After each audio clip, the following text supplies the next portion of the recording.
So I used to walk by the Newsweek office at Pennsylvania Avenue, and I'd go up and see if he was ready to go to lunch. So this day I had called him and said I'd be over for lunch. I get over, and his girl was sitting there in the lobby, and of course I knew where to go and everything, and she's crying. I said, Mary, what's the matter? She said, go in his office. So I go in the office, and here's this sheetrock wall with a hole big enough for that picture to go through sideways. I mean, straight forward. I said, what the hell's that? She said, that's where his typewriter went. I said, why? They said they had asked him to do the lead story for Monday morning Newsweek issue, and this was Monday. He worked late Friday night. He got it done Saturday, and they said they cut it over the weekend, and it was a real important story. Nick did the big ones, and the top guys wouldn't have it, and so that's where his typewriter went. He grabbed his hat and he left. A couple of days later, he's editor of the New York Times. I mean, he was that type of, he could work for anybody, you see. Just buy him a new typewriter. He was through his own wall, though, not through their wall. Well, it was. I don't know about there. It was their office. You know. Oh yeah, he was in the office. Yeah. Okay, I thought it was his house. No, he was downtown in the office. Oh, good for him. But he's that kind of a guy. Well, we need more of those kind of reporters. You know, as I understand it, the reporters don't get. You know, people are blaming the press for everything, for the fact that we don't know what's going on in our country. And I heard somebody very, very eloquently describe the fact that it isn't the reporter's fault necessarily that they're writing crummy work. The editors and the publishers are spike everything they don't like. They won't edit right. everything. Sure. The worst thing is omission. Yeah. See, you can have a story, but if you can't tell anybody, that's a worse thing because it's a story that needs to be known. And they use omission more than anything else today. Why isn't there a clearinghouse for reporters who get their stories spiked, who can then take their stories and say, okay, I want you to publish it in your magazine or whatever. Nobody's got the guts. In fact, I got a letter today from the crowd that is causing one of the problems.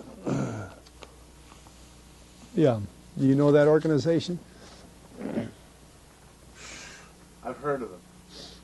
Yeah. A $700 million endowment, imagine, for people that really don't do much of anything. $700 million endowment. And it began it, you know. Look at the picture on the T-shirt. Does your T-shirt have freedom of speech? But I get invitations to go to certain of their lectures, always good, you know. But they're never, I mean, it isn't even controversial. They're never educational. They're just kind of pleasant. Like this, what's the guy that was the reporter in Baghdad? Is it Terry Anderson? Terry Anderson? Yeah, you wouldn't know he'd been to a war. It sounded like he went to a picnic, you know, the way he described the thing and all that sort of stuff. But it's interesting to go because you got to keep up with what the other guys are doing. You know, that's why I go. Where's one of your JFK books? Oh, well, the black and white. But you don't. I don't. Oh, there's a German version. Oh, hey, open the door. There's a German version, huh? Yeah, here. That's CSA. There. Okay. No, take your choice. I'm afraid those may be the last I'm ever going to get, but anyway, for whatever, you can do what you want with it. Oh, that's funny. What do you know about the new hemp movement to take hemp and make it well, the research on it is that it's the finest fabric, the finest paper source, and the finest fuel source in the world. And that when hemp was outlawed in the 30s... Yeah, that's a terrible thing. And now they're growing it all over the world again. They're growing It's the biggest crop in Virginia today. Today? Hemp? I didn't know that. Illegal, but it's the biggest crop. Because, yes. It grows like it's a weed. It's a weed, sure. And when my dad's work, he was in heavy forestry work, big trees, work with ropes all the time. If it wasn't a hemp rope, he wouldn't buy it. Sure. It's the only trustworthy rope there is. It's the longest fiber in the world, Yeah. or something like that. Cotton's got a fiber like this. Yeah. Hemp has got a fiber And like this. the nylon ropes they make expand, and when the rope breaks, it'll break a man's leg. You know, come right Yes, back it'll at him. whip. Hemp wouldn't do that. Well, hemp is priceless stuff. It's a shame. See, that's what I mean about the food problem and everything. The basic necessities of our life, we've spent civilization learning what cures a pain. They know which route to get. When we first moved here, the part over back there was all woods because it had been an estate here that wasn't used. You've been here a long time. And the Chinese people began to live in a development over the hill. They flocked over there. There's a very nice area of apartments, and they seem to have money, but there's a lot of Chinese there. And I'd look out here out walking my dog, and I'd see these people in the bushes on their hands and knees digging up stuff, and it was sassafras. Huh? When this state was first found by the English and began to be organized, the ships going to England for trade carried more sassafras than anything else. People thought they carried tobacco, but that was later on. Sassafras has more, the ingredients of it, you have to have the root. It's better for you medicinally than almost anything else you could find. Well, the Chinese would be on their hands and knees digging it up, whereas the rest of us would be walking past it, didn't even know. Well, we've spent all the time man's been on Earth to find the best things that do everything, like hemp rope and sassafras and so on. Now Ginseng. we're burying it all, and people, you tell somebody about sassafras today and they might remember that there's a drink called sarsaparilla, but that's as much as they know. You don't even hear about sarsaparilla anymore. No. That's something from the past. Or Moxie. Boy, Moxie used to, you got a lot, Moxie was a real drink. I don't know whether your age. I've heard of it, but I don't know what it was. Was it sassafras? I never heard. Yeah, sarsaparilla. No, Moxie was. I don't know the ingredients, but it was a good soft drink, and I never heard of Coca-Cola. When I grew up in New England, and we never heard of Coca-Cola up in New England, but we have Moxie all the time. Huh. Amazing. Colonel, what do you know about tungsten in Vietnam? When I was studying Vietnam back in the 60s, I read some articles that they were mining tungsten out of Vietnam, and that it was because it's essential for gun barrels and things like that they were mining it like crazy. Well, tungsten is a very valuable metal that we have very little of. It just happens that way. And one of the sources has been the Soviet Union, but we have difficulty sometimes getting it from the Soviet Union under present conditions.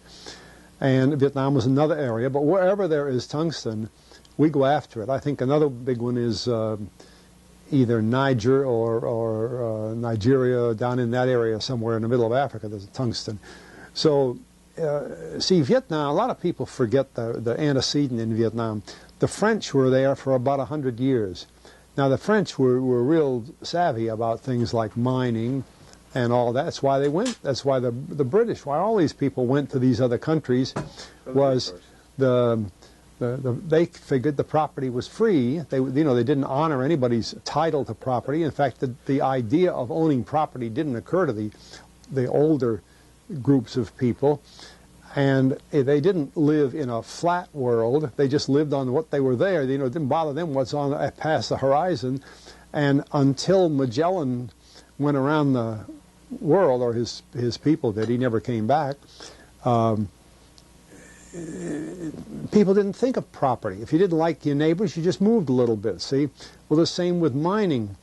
I've been in a place in Africa where a man was working on a log, hammering out gold into jewelry and stuff, right sitting at this log with a couple of little boys over here working a pump to keep the gold molten for him, or soft.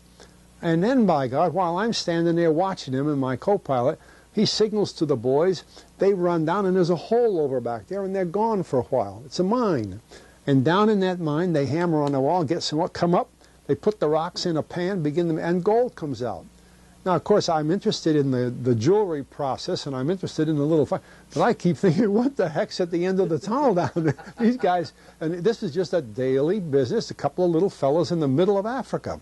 I still know where it is. I think I'll go there someday.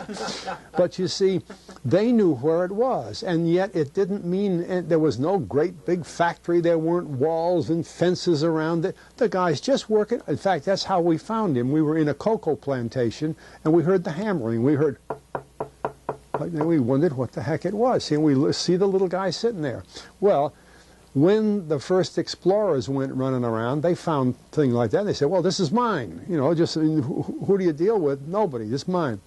From that mentality, they began to build up what was around the world. And the French began to realize that the Garden of Eden on the world was Southeast Asia, specifically Indochina.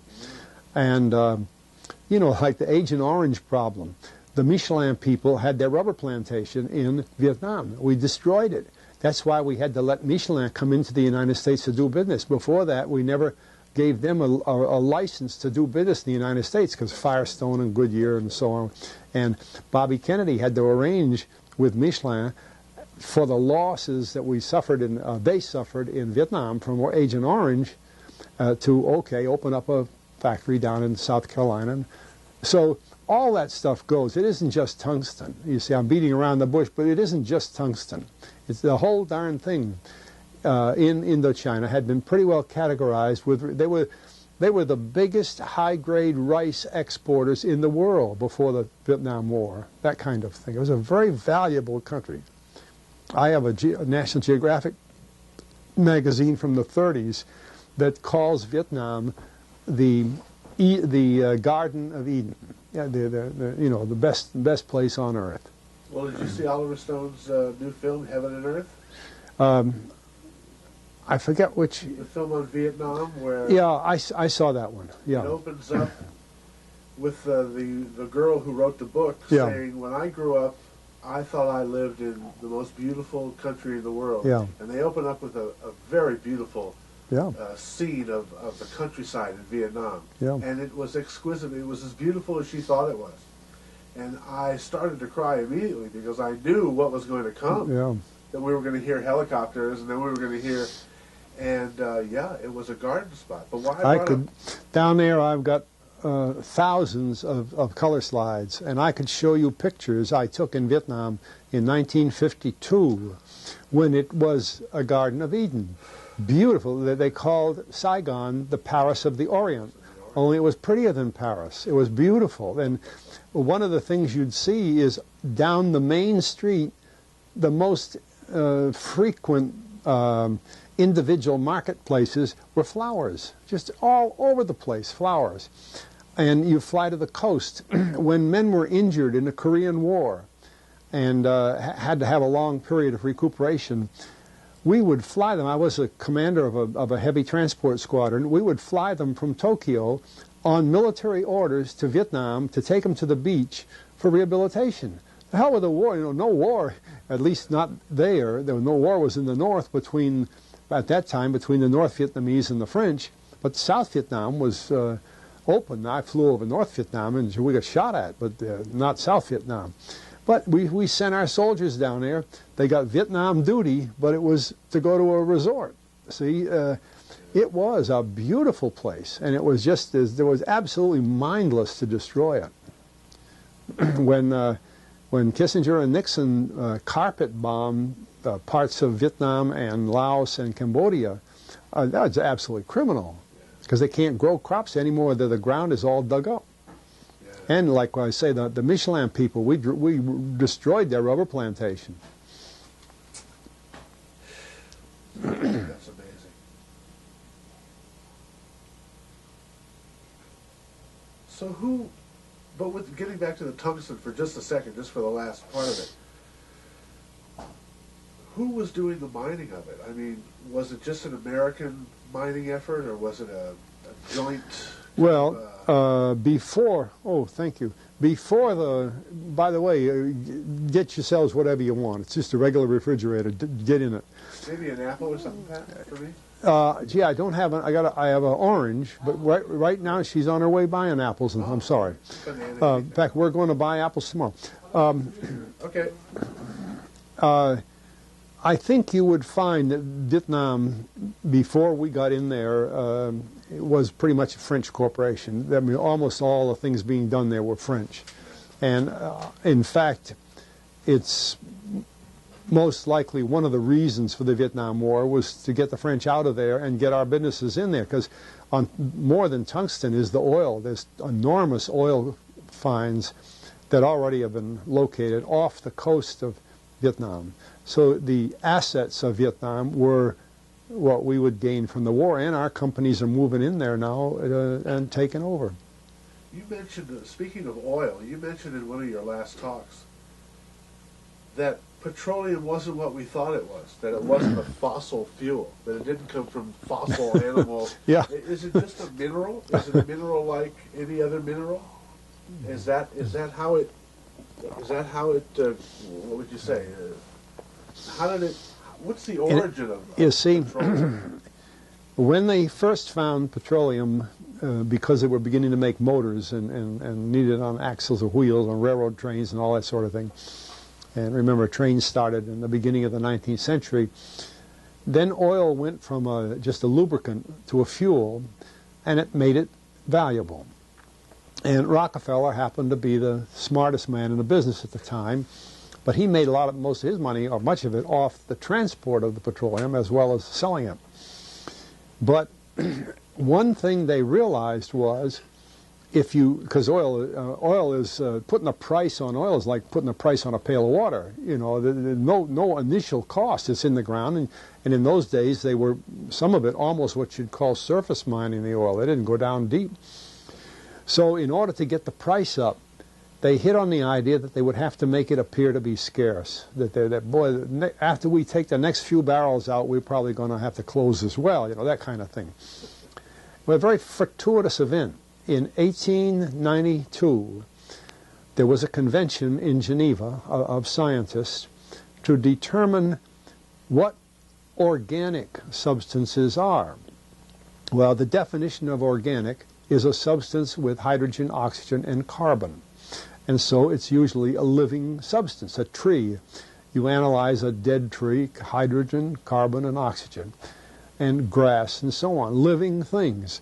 Animals, we are hydrogen, oxygen, and carbon. So at this Geneva Convention, Rockefeller took advantage of sending some scientists over who said, oil, petroleum, is hydrogen, oxygen, and carbon. Therefore, it must be derived from the spoiling, the rotting of formerly living matter. And playing the game properly, when this scientific convention was over, they defined oil as the residue from formerly living matter. Well, that makes it a fossil fuel. I don't know why they decided to use the word fossil, but it says formerly living matter is fossil. Well, of course, today, and another thing we should know is that there has never been a fossil, a real fossil, found below 16,000 feet. And you can't argue at 16,000 as a level line, because someplace the ground sinks and so on. But 16 is what the scientists say, 16,000. We mine oil, or we drill for oil, at 30,000, 33,000, 28,000 every day of the week. So right there we rule it out that it isn't fossil fuel. It's called fossil fuel for the minds of the public to feel that it is an asset that is running out, being depleted. We talk about depletion allowance, which is a lot of, and actually if you know the world's oil supply, you know that it is not going to run out for an awfully long time. It is the second most prevalent liquid on Earth.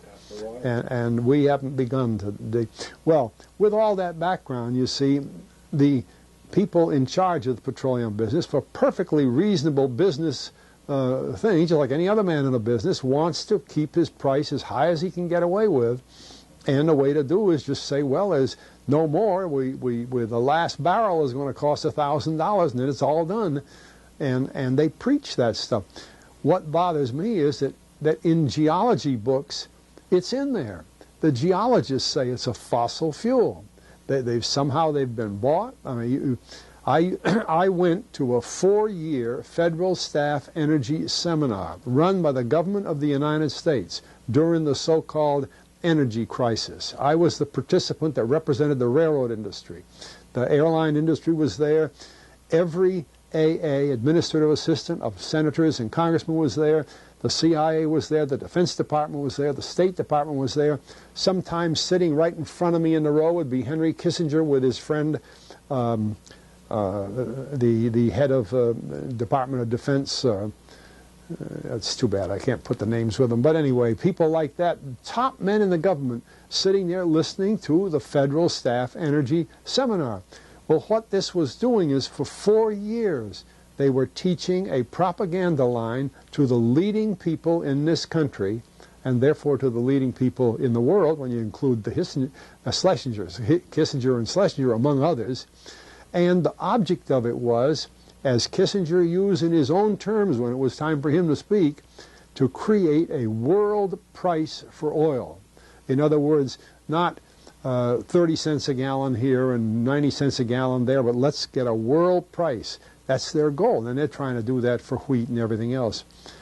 We don't realize what the controls are, whether it's oil or some of these other things. Almost everything today is being categorized at the highest price they can possibly make it go. And so calling petroleum a fossil fuel is the basis for this system with respect to petroleum. And I don't know if the name Arthur Kantrowitz rings any bell. Arthur Kantrowitz is the head of the Kantrowitz Labs set up by the Avco company near Boston, scientific laboratories. And a great man in the scientific world. And Kantrowitz and I were sitting at a table at this seminar once, and the table happened to be all young college grad, PhD geologists. And so just to get a conversation started, I turned to Kantrowitz and I said, Arthur, what do you think about this foolishness of these speakers talking about fossil fuel? And it was kind of put up. He started laughing. He said, you know, that gets me. He says, I don't have a geology degree, but he had 1,000 other degrees. And he said, I don't understand. He said, you'd think that these heads, these other fellows at the table, we did it on purpose, start listening, you know. And he asked, he said, are you gentlemen? He says, you're here at the meeting. Are you gentlemen by any chance geologists? And one fellow, yes, I am. And the other one, yeah. He said, well, why don't you tell me? He said, why is oil? You know, and he went on like that. We brought the house down because nobody could argue with Kantrowitz. He like Einstein. People aren't going to. And he told him right there. He said, just drop it. But it's in all the books and in all the papers. But it started from that strange meeting in 1892, a scientific convention. I have a big, thick scientific encyclopedia put out by the Van Oosteren Company that's about 15 years old now, but it has the whole story of the conference. It doesn't have the Rockefeller part, but it has the whole story of how they straightened out organic chemicals and how it was all figured, and they've got petroleum right in there. Amazing. Amazing. So these aren't accidental things, you see. There's a dollar sign behind almost everything. Yeah, okay. Speaking of dollar signs behind everything, I've had a question I've been curious about for a long time. As I understand it, Lyndon Johnson's first act when he became president, before 273, before any of the moves that we've heard about, was to rescind the Treasury Act 11121 or something. I can't remember the numbers, but Kennedy signed into effect in April '63, I think it was, where Kennedy put the power for minting money back into the hands of the Treasury Department and took it out of the hands of the Federal Reserve. What do you know about that act? And was that Johnson's first move to rescind that act? Well, remember, the word act means it was legislation. A president can sign an executive order, and it has the impact of act as long as he can get it to stand that way. As long as he's president, you might say. There are a lot of executive orders. They use that and abuse it now more than they do other things. It wasn't debated in Congress. But the way the Federal Reserve System is set up and things like that, it's not too unusual to find that the president uses that kind of a paper, an order, a directive, to get certain things done. Now, with respect to the Federal Reserve, since it's not truly a function of the government, then a presidential directive would be the paper. And at that time, dollar bills came out that would be refundable in silver. I still have a few of them that I kept as souvenirs. Everybody's kept. And, you know, even a Kennedy has a problem fighting City Hall. The Federal Reserve System is pretty strong. But it was one of the things, of course, like he was also reducing seriously the oil depletion allowance. That was another thing he was cutting down. So, and this is really characteristic of the Kennedy period. He and his advisors, principal among them his father, who was a pretty brilliant old boy and a tough son of a gun, and very much in the business world, were doing things that you might say were a throwback to the Roosevelt era, or even further back to basic government. And this, of course, built Kennedy an awful lot of very serious enemies, who were enemies from the point of view that he must not be reelected in '64. That was they could not permit him to get over 1964, because the second 4 years a president is beholden to nobody. He's not going to get, you know, and Kennedy knew that. He's the one that said over and over again, it's an old Kennedy saying, not to get bad, but to get even. He said, what I'm doing is, I'm not going to get even. He said, but you watch me after '64. Then he said, I'll take care. Well, he'd tell people that kind of half joking, but half serious. And that's what caused people to rise against him, because on every side, whether you're in the petroleum business or the banking business or in the military or expecting this or that, Kennedy was putting things back where they had been and not playing favorites quite as strongly as, say, the Eisenhower administration had been doing before him. And I think that's the basis of what you're talking about, because it was just an executive paper from the White House. But thank you. I've always wondered about that. And I wondered if it was Johnson's very first move, you know, if there was some kind of an imperative that Lyndon felt he had to erase that act first, among all the other important things he had to do the first couple of days of his presidency. That must have been very powerfully motivated. You see, because what did Johnson people haven't thought enough about Johnson in the assassination. First of all, it's the first time a president in 100 years of Secret Service had been in the same motorcade or parade or building with the president. That's just not permitted. And here's Lyndon sitting back there, 2 cars behind the president. The other thing is, we know the trajectory of some of the bullets pretty clearly. And one of them, the Teague bullet, obviously, and the one in Kennedy's back, I think, went over Johnson maybe 18 inches.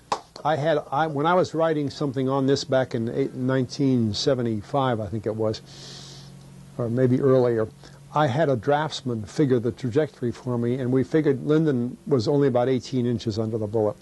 And you know, his first meeting with Edgar Hoover after the assassination, and Hoover had been his neighbor in Washington for 19 years. They weren't strangers to each other, and they weren't the president and another guy. They were old friends. They borrowed each other's lawnmowers, you know.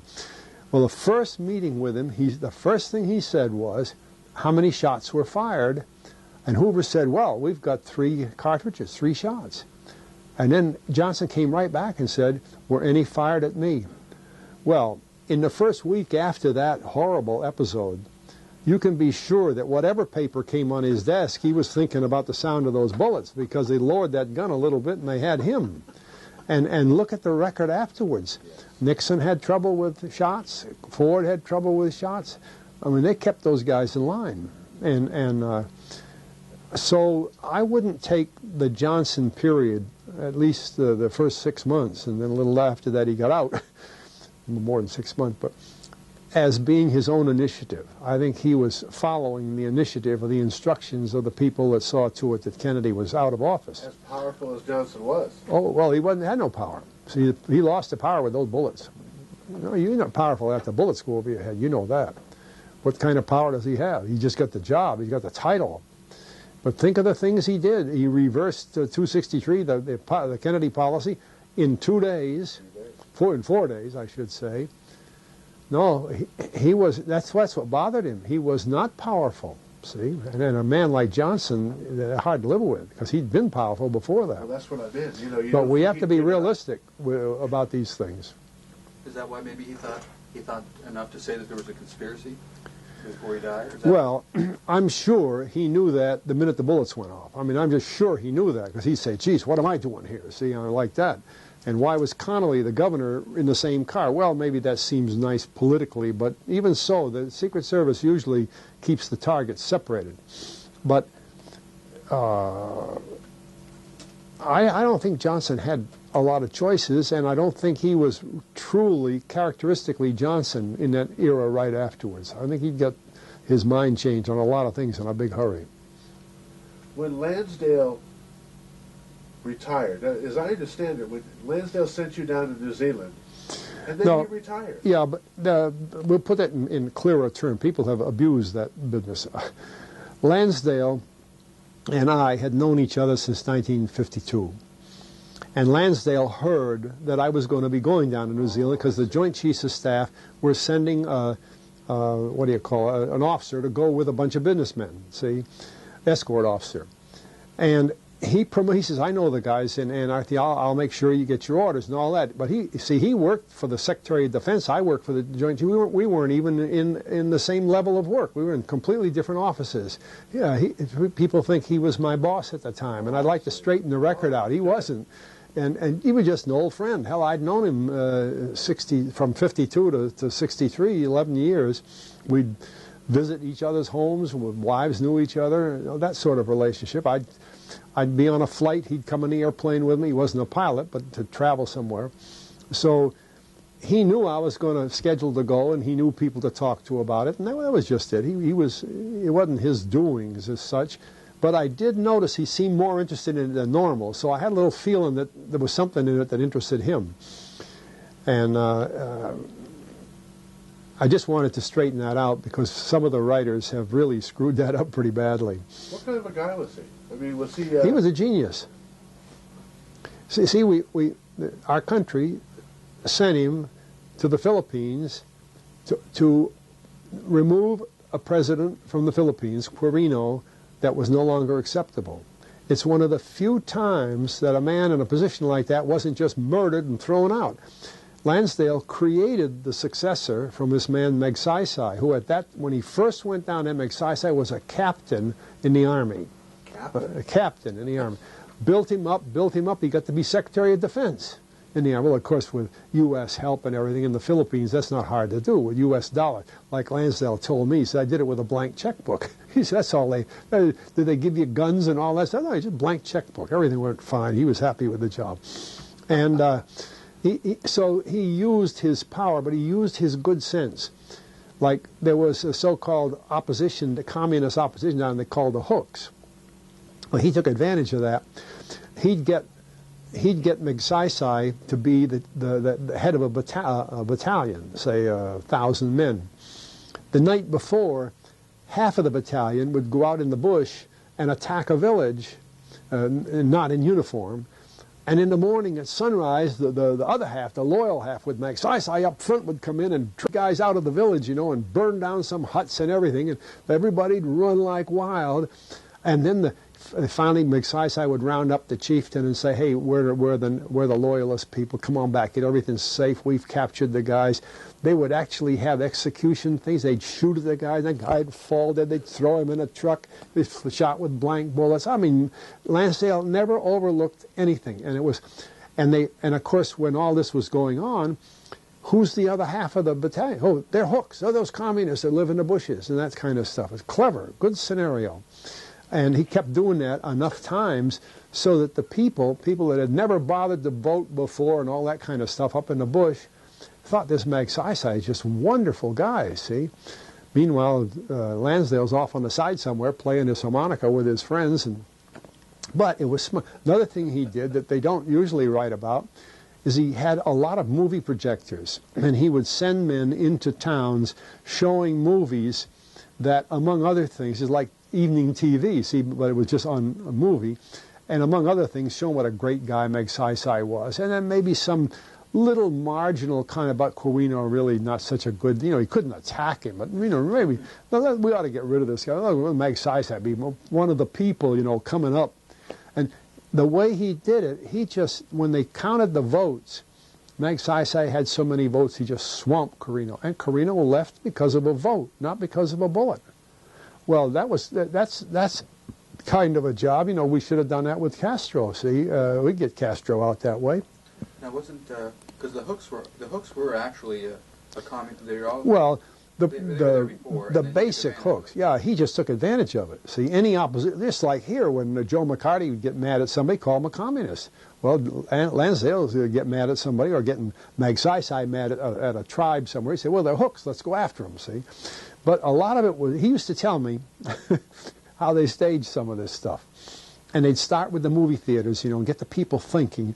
And then it always happened that the town that had the movies showing, and he'd say what they do is just go downtown and show the movies on the side of a building or something, but all the natives would come in, see. And he said that if they ever noticed it, it was always where they showed the movies and where Magsaysay had come just to see the people, that all of a sudden the hooks attacked. See, it just all kind of went together, that kind of stuff. And he had the agency behind him, but even that was funny.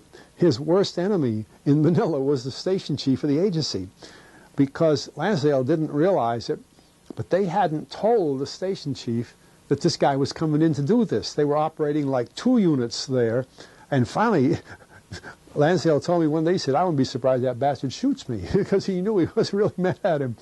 But they got that squared away after when they realized the problem. It was all done.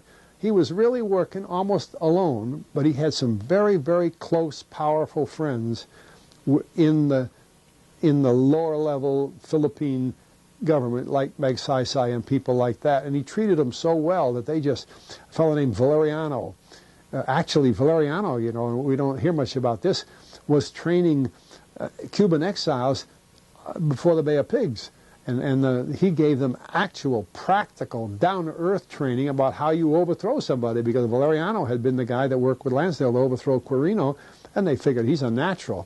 We had aircraft from the Philippines. We had people from the Philippines helping on the Bay of Pigs. I don't think anybody's ever written about that.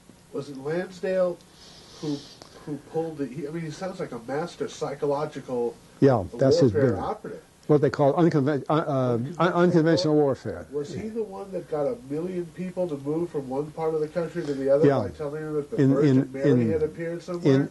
In Vietnam. Yeah. And people laugh at that, but I have a copy of a speech made by John Foster Dulles in 1953, in which he states that over 1 million North Vietnamese have been moved to South Vietnamese because the poor people can't live with communism. Well, what it was is Lansdale and his people, called the Saigon Military Mission, made it so damned uncomfortable for them that they left. And our Navy transported 660,000 North Vietnamese from the north to the south. Well, then we have to think now. These are people that their ancestors had lived on little farms. They lived on little farms, and they had what they call ancestor worship. They wouldn't leave the farm because their ancestors were buried there, and they left. There must have been an awful lot of pressure, and it was psychological pressure, a lot of it. And they got on Navy ships and went to South Vietnam. 330,000 were moved by CIA's airline, CAT airline. And then when Dulles gave this speech at the American Legion Convention on the 2nd of September in 1953, which, by the way, is the Japanese surrender date, and it is the date that Ho Chi Minh founded Vietnam, a very important date to Southeast Asia. When he gave that speech, he said that 1,100,000 Tonkinese have been moved to the south, and we're taking care of them there. Well, when you get people like that down there and you kick them off the Navy ship, where are they going to eat that night? Sure. Well, they were supposed to have like camps set up that they could go to, but most times they found out that the people they gave $3,000 to feed these guys had taken off with the $3,000. Well, they didn't give a damn. So those people started right away by being hostile to South Vietnam. They're not close to each other anyway. They're different people, and they've always been different people in their own upbringing through thousands of years. And it was a hostile situation, so they became, by definition, bandits. They had to steal to eat or to survive. So then what our people did was call them the Viet Cong, and we called them the insurgents. Then we had counterinsurgency. Well, the agency created all that with Lansdale's unit, the Saigon Military Mission. And that's how the war got... See, the war didn't really start until 1965. The first military troops under military commanders landed in Vietnam in 1965. And yet, we had an American Army general there in September 45. The first American killed in Vietnam was in September 45. But all of that period, from 45 to 65, was under CIA operation. Most people don't realize that. There was a British general who I saw interviewed when the Japanese surrendered in Saigon, and he was interviewed by someone, and he was saying that he didn't know who to give the power to there. He didn't know who to hire as police in Vietnam because he didn't know the people very well, but he knew that the Japanese had all surrendered their weapons. They were very, very compliant, is that the word? And so he thought, well, better than trust the Vietnamese who he didn't know to police themselves and to be their own policemen, he picked the weapons back up and gave them to the Japanese and said, okay, I want you to be the police here for a while. And Ho Chi Minh, when he found out about this, he felt he was completely betrayed. He thought, we fought this war for God knows how long, and now when we finally take power, or when we finally should take power, you give it to the very people that have been oppressing us. And as I understand it, that was the beginning of Ho Chi Minh's turning on us, because didn't he... Well, he had problems with the French, traditionally. But I mean the Americans. Yeah, but we were there in the beginning, and we armed his troops. We brought about... just close the door and I think you'll be all right. We brought about 250,000 arms and gave them, the invasion force arms for Japan. We gave them to Ho Chi Minh. And he equipped his people under Colonel Giap to create his army and to support the new government he was starting. And he was working right with us in that period. Then he went to France to some meetings, hopefully, he thought, for the French to recognize his sovereignty and to get out, because it had been agreed at the Tehran Conference in '43 that colonialism would end in South Asia. The Dutch would get out of Indonesia and the British get out of India, and all this had been agreed, and they thought the French would get out. So that there was already a lot of planning for that, but that explains why our country so early armed and equipped Ho Chi Minh, because it had been agreed that the Vietnamese would run their own government. It was that. The English general that came in with the Burma troops that had crossed through from Burma, Thailand into Vietnam, and they were down in the south. Well, that's 1,600 miles away. They hadn't closed. There was no way they were closing yet. And he was there on September 10th, but by September 20th, 22nd, something like that, the French were beginning to come in. And he very gladly turned it over to French, because the French had always run the constabulary in Vietnam. And so they began running the police function. Well, with the police function goes the military function. And then, due to the way Ho Chi Minh was treated at this conference in France, the French and the British began to fight each other. Well, there's no way in the world, with the French in a fight and the Vietnamese in a fight, that our country is going to support the Vietnamese. So through our diplomatic contacts in Europe, we swung around and we gave the French $4 billion worth of aid to try to defeat Ho Chi Minh. And then, using our arms and equipment, Ho Chi Minh beat them at Dien Bien Phu, made prisoners of them, picked up what was left of their $4 billion worth of stuff and kicked them out. So it was a very complicated thing, but it had all been planned at the Tehran Conference in 1943. Wasn't that also a function of Roosevelt was very much anti-colonialist? And well, that's from the 43 meeting. Yeah, that comes out of that. But that when he died, Truman really didn't have those feelings. Truman didn't sort of care one way or another. But the decision had been made, so that you know, I mean, with the other countries too, and you couldn't change, you know, like the British got out of India without raising hell. I mean, they got out, and they got out of Burma, and we had a little trouble with getting the Dutch out of Indonesia. But those decisions had been pretty well made, and the war had been fought, we thought, with that in mind, the war in Asia. You said the decision had been made. Do you mean, you don't mean Truman made the decision, do you? You mean No. I mean in the Tehran Conference. That's Roosevelt. See, the Tehran, a lot of people haven't studied the Tehran Conference enough. It was Roosevelt, Churchill, Stalin, and Chiang Kai-shek. You can't find a single book that will say that Chiang Kai-shek was at the... I have one book that says Chiang Kai-shek was at the Tehran Conference. I was at the Tehran Conference. I was the pilot that flew the Chinese there, so I know damn well they were there. I flew them there. And I've... That'd be great. Pardon? Tell us a bit about that. Well, yeah, it's rather surprising because we had the Cairo Conference, which was Churchill, Roosevelt, and Chiang Kai-shek, and they did that on purpose to create Chiang Kai-shek as a fourth major leader, see? But there's a bad political problem there. Chiang's worst enemy was not the Japanese. He was a dictator. He ordinarily would have sided with the Japanese, see, but he was a dictator, but he was controlled by TV Soong. First of all, TV Soong's sister was his wife, and secondly, TV Soong was the wealthiest man in the world. So Chiang Kai-shek knew who he was working for.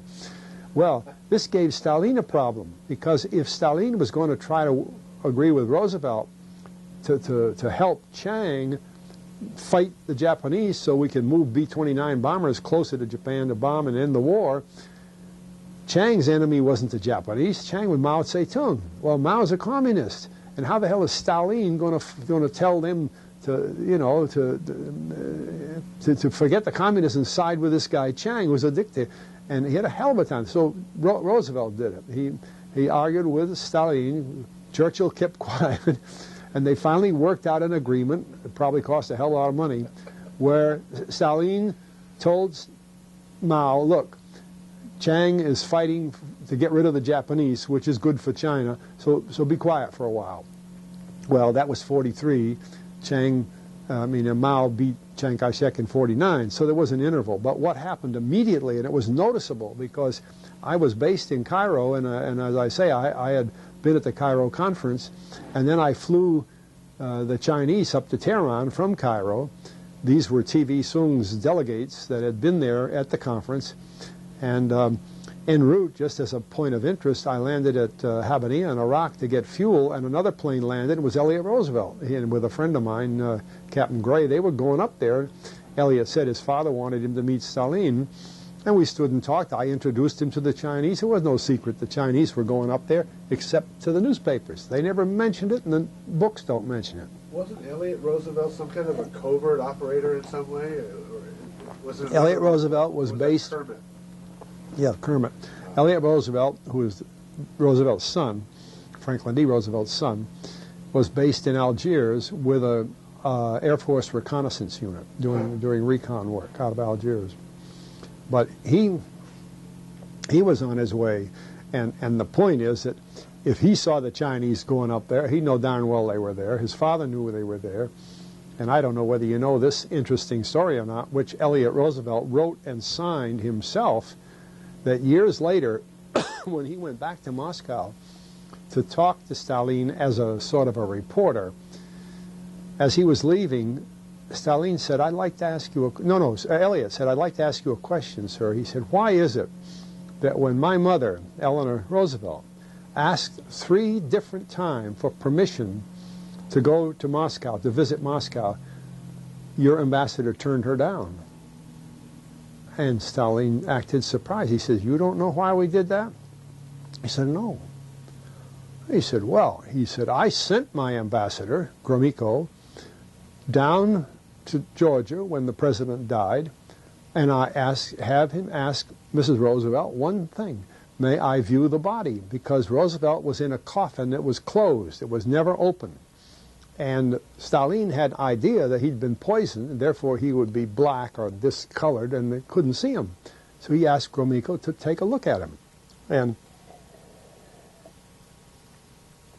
he sent Gromyko back a second time. She gave him the same answer. Sent her back a third time, and no. So said, when she wanted to come to Moscow, we wouldn't let her. And Eliot said, well, why was it so important that Gromyko have to view the body? After all, my father was dead. And Stalin said, you don't know why?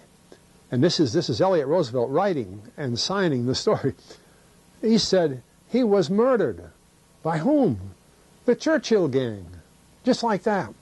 And Elliot asked him again. He said, what was in it? Churchill gang. You don't know that? And you know, poisoned. Well, I have known English people who think that's true. And just in conversation, they say, have you heard the story that Roosevelt was killed by some people from here? But the interesting thing is, you know the Sunday supplement magazine called Parade? Yeah. You know, 15 million every Sunday? Did you know that that story was printed in Parade in 1983 and signed by Elliot Roosevelt, and nobody seems to know that? 1983? 1983. I have a copy of it upstairs. No kidding. Do you think that's a true story? Do you think Oh, if Elliot signed it. Well, I mean, I understand that Stalin thought it was true. Do you think it was true? Well, I would have no way of knowing except I read the story. Okay. And I know this much, too, that Franklin D. Roosevelt had ordered Elliot to be in Tehran to meet Stalin, you know.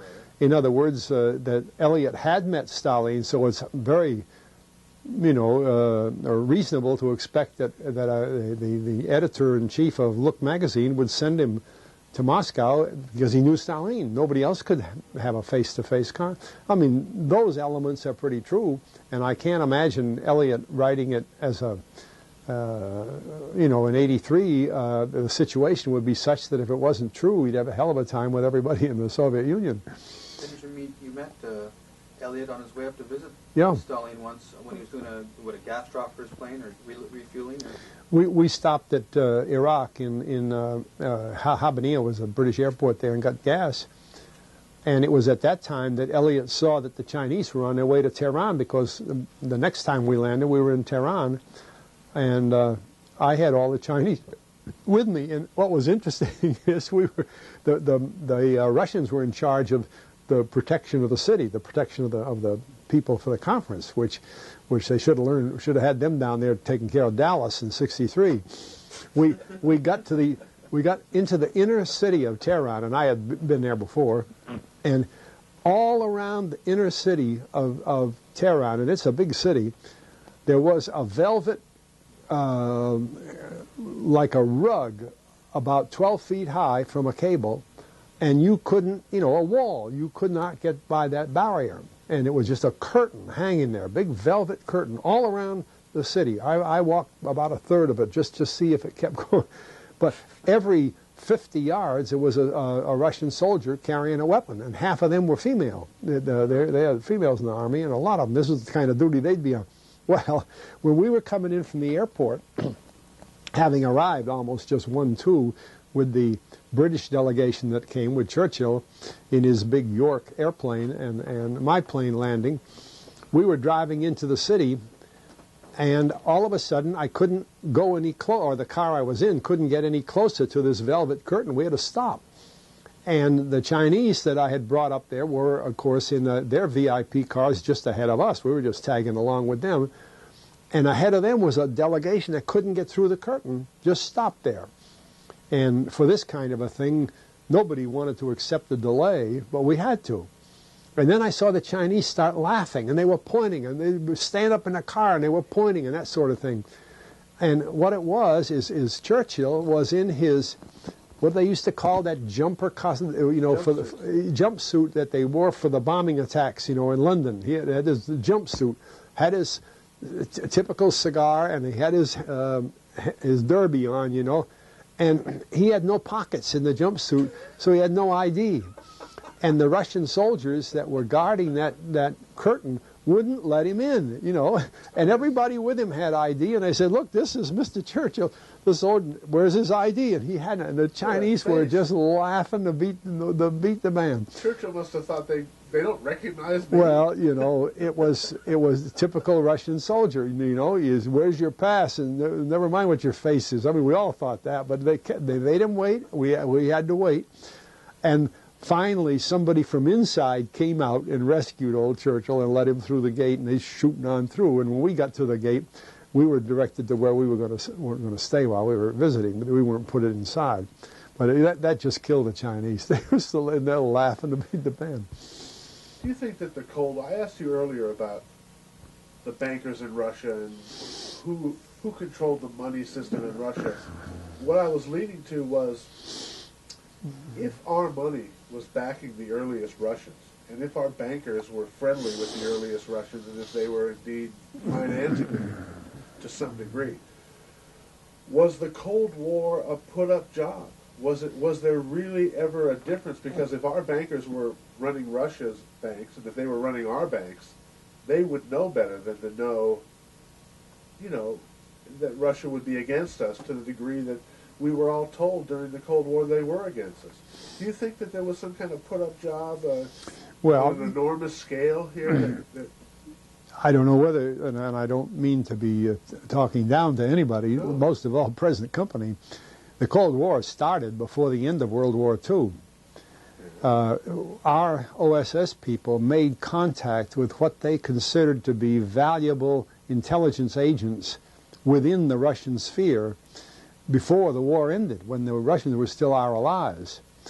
And they exfiltrated those people, about 50-50, Nazis and pro-Nazis. And Mr. Dulles' deputy, Frank Wisner, was stationed in Bucharest. Dulles was in Switzerland, was in Bucharest, Romania. And we had a lot of POWs, American air crews in Romania, that we'd been bombing the Ploesti oil field. A lot of planes were shot down because all low-level bombing. And so it was a humanitarian effort for Wisner to try to find ways to get these POWs out. In the brief interval, by the time the Russian army was coming into Romania across that border, and the German army was fleeing out of Romania in the northwest border. So in that some 2-week period, he put together a freight train, big freight train, and he put 750 Americans on that freight train, POWs. And these Nazis that he was taking out, he stuck them in the freight train. So he got them out of there. Well, now, the object of the whole thing was viewing, from their point of view, the OSS point of view, and they had British help in this, that the enemy in the future, the post-war future, was going to be communism. And so they bring these guys out, and the freight train went through the Balkans with the doors sealed like any freight train, came out in Turkey, and as it entered Turkey, General Giles, who was a commanding general in Cairo, head of the Middle East Command, called my boss at Cairo, and I happened to be chief pilot there. He said, have planes enough to go up there and pick these men up and bring them out when they get off the train, because after the train goes through Turkey on this regular track that's there, it goes, because there were mountains, it goes into Syria for several miles, and it's only just barely across the border, but it's in Syria. So my boss, a general named Smith, and I went up there the day before and reconnoitered the ground, because no airfield, and we found a place we could operate from. And we talked to the British who were stationed there, and they said it was a pretty good deal. So I went up, took 40 airplanes the next day, and went up there, and we just landed and waited, and sure enough, here came the freight train, and it stopped. And the doors opened, and out came these guys just running across that place. And so we'd fill one airplane and send them out in the next plane and the next plane. And I had the general's plane, which had plush seats and all, and the last guys to come out, some of them had been injured, and we had nurses with us and all, got on my plane to go out, and I noticed that some other guys just standing in the aisle that were just kind of extra, because I wasn't on the other plane. I didn't realize there were so many of them, and they weren't Americans, and they were these Romanians and whatever from the Balkans, plus Nazis that they had gotten to change over, see. Like Galen did, the head of German intelligence, General Galen, changed, and he was picked up the same way, but he went out through Germany. And I brought these fellows down to Cairo. Well, the minute they got to Cairo, there were cars there to whisk them off, and we never saw them again. But that's evidence of the beginning of the Cold War, because that was in September of '44, And the German surrender came in May of 45. Well, I guess what I was getting at was the Cold War truly a real thing? Because, in other words, if our bankers are running the banks in Russia, was the Cold War an honest conflict, or was it something where it was just done to sort of suck money out of the American people and the Russian people and put a bogeyman, you know, that we were the bogeyman for the Russians, am I right? And they were the bogeyman for us. Mm-hmm. But I don't think there was any If chance you read Buckminster Fuller's enormously important book called Critical Path, a computer term, Critical Path, he states very clearly that the so-called Cold War created expenditures, and he died in 83, so he's talking about 45 to 83, of over $6 trillion.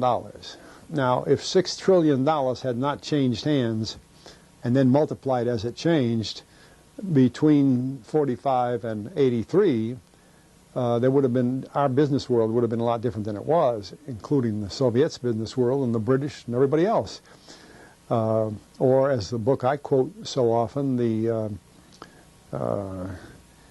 Leonard Lewin's book, The Report from Iron Mountain, our governments do not know how to operate without the threat of war. They just, and he says that Kennedy started a commission of people to study what we had to do to run a nation in a time of permanent peace, when you could just say you don't need a Defense Department. He said, you know, how are you going to do it? No question about it. You know, that's astounding when you realize that that kind of information has been floating around in the government and in the public for, my goodness, years. Well, didn't it come up at the recent conference? In fact, wasn't it said that the Bay of Pigs was really meant to fail, and that it was meant to sort of engage Kennedy in a larger... he was put in a fait accompli where he had to invade Cuba. Was that brought up? No, that wouldn't have been me. Okay. No, because... Do you agree with that? No. I don't think they ever really intended to do away with Castro. Castro's convenient, just like Khrushchev was convenient. Stalin was convenient, when you think about it. No, it's a different play of the game, because if Castro was a problem, we get rid of him. I mean, what did we do with Quirino? We gave Lansdale a blank checkbook, and we got rid of Quirino. No problem. They weren't happy with Dindiyam and his brother. Somehow or other they got killed. I mean, what are we talking about here? Castro, 90 miles away, we can't find out how to take the air out of his tires? So what do you think is his strategic purpose, or why do you think we haven't taken Castro out? I mean, we're acting no real necessity. Well, we act as though he's such a menace and such a problem. You got to have a problem. See, you got to have a problem. You can't govern a nation without the threat of war. And they always say Castro was going to be the base for the missiles. You know, it was always very convenient to say that 90 miles away. My God, you can fire any old missile ever built 90 miles away. Have to worry all the time. Sure, yeah. Okay. And yet, why does Castro leave Guantanamo on his? Yeah. See, it sounds like a very serious business, and then when you think about it carefully, it sounds very childish. The script for this movie isn't much good. It's got no chance of getting an Oscar. Have you ever written a screenplay? Have you ever thought of making a film dramatizing some of the things you know? I write so much anyway, and read so much that, what do they say? I've always got something on my plate. Yeah.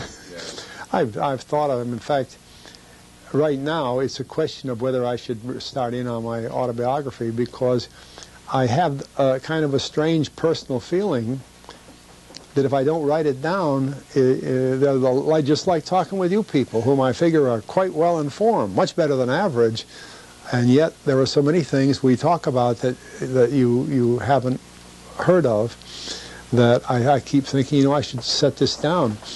And it's not just for these subjects. I got involved. And I don't know how this started. I was a branch manager of the bank in the Pentagon. Well, it happens to be the biggest bank in the whole Washington area in terms of people. You know, in the Pentagon, I got 35,000 people sitting on your shoulders, all wanting to cash their paychecks. But anyway, I happened to be branch manager. So the people, the directors of the bank thought it'd be a good idea to take that old stupid Air Force colonel and send him to school. So they sent me to the American Bankers Association Graduate School of Banking at Madison, Wisconsin, and I graduated from there. Well, while I was there, I met a young man who was from the American Bankers Association and was in charge of the computerization programs for banks, which at those days was in the future. I mean, they all still scribbled little notes and put them in big bins and kept records that way. But the computer world was coming up, see? Well, he found out, this man at the Wisconsin school, that because I had been in the military, I was very familiar with computers. I was the first person to put an entire Air Force command, 77,000 people, and all their records on a computer back in 1951, I guess, something like that. And he thought, hey, can you do that with banks? You know, oh, well, just buy the computers, cinch. So the American Bankers Association created an organization called the Committee on Automation, Planning, and Technology. And although I came from a very small bank on a relatively basis, I was a charter member of that committee, and I worked with them for a couple of years converting the banking system to computers. And that meant creating this horrible thing we call credit cards. And after we got the banks in, we all got thinking, yeah, but what about the Federal Reserve System? Why aren't they in this? So I was hired to be a consultant to a firm out here that has made its reputation and its money on ticket sales for airlines. You know, there were reservations for airlines called AirInc, and they're computer experts. And on considering the years we're talking about back in the mid-'60s, they were a real fine. So the Federal Reserve System got a contract with AirInc, and AirInc hired me as a consultant, and we put the Federal Reserve System on computers. Well, I only cite that because, again, I never dreamed of either working for a bank, going to the school, working in computers, and putting the I kind of feel bad I put the Federal Reserve on computers. It would have been better the way it was. But, you know, to recapitulate the era and to try to explain it the way it went for those of us involved, I feel a certain responsibility that I should do that. But it sounds kind of funny to throw that on top of the Bay of Pigs or the U2 or some other things, you know, they don't seem to fit, but that's exactly how they happened, you see. And then while I was in the bank, we tried to get new accountants. And I read in the paper about the Congress being so bold as to start an organization called Amtrak. Well, at that time, it wasn't called Amtrak. They invented the name later, but, you know, Amtrak, the passenger railroad. And I thought, my God, there'd be nothing better than to get a passenger railroad system going. And they're going to have a lot of money. There's all this, they got to fund it. So I went to a man on the board, what do you call it, the organizing board of this new company, and asked where they were going to keep their funds and everything. Would he put them in the bank in the Pentagon? You know, we could take care of them. And we got talking, and he said, hey, he said, we got a bigger problem than that. The minute we open, we have to have offices all over the United States so that this railroad system can do business with the government and with the military. We want a director to handle government and military sales for the railroad. Why don't you do that and hell with the bank? I said, you know, it sounds good, General. So I joined him, and I toyed with the trains for 10 years. Well, now, I never dreamed of doing that either. And yet, in the process, I had a very unusual career there. I became the president of the corporation, 3 different presidents, speechwriter for 6 years. I wrote all the speeches, all the things, all the public word for Amtrak. I happened to be the writer. Well, I've always felt that if you're a writer, you have to know something. So I started reading railroad books and meeting railroad people, and I was absolutely stunned to find out how little railroad people knew about railroads. They just figure you buy a few trains and a locomotive and send it down the track. And really it's about that, you know. So I went to England and France and Japan. The president of the Japanese Railroad invited me over there, and I went all up and down that beautiful system they have, and I began to know about railroads. So one day the McGraw-Hill Scientific Encyclopedia called me up, And they said, listen, we have to have a section on railroad engineering in our encyclopedia. And I said, well, I'm not an engineer. Yeah, but we can't find any railroad engineers. You write it. So I did. Well, I had written a book for the Air Force on aeronautics. I thought I could write a railroad book. I did. It's strange to fall into those different things, but in a way they're related. You try to take existing facts and relate them to the public. And I could apparently do that, whether it was a speech for the president of Amtrak or the article for the Scientific Encyclopedia. And what happens when you spend a life in that kind of thing is you begin to get seriously concerned about the degradation of the infrastructure of this country. It shouldn't be like it is.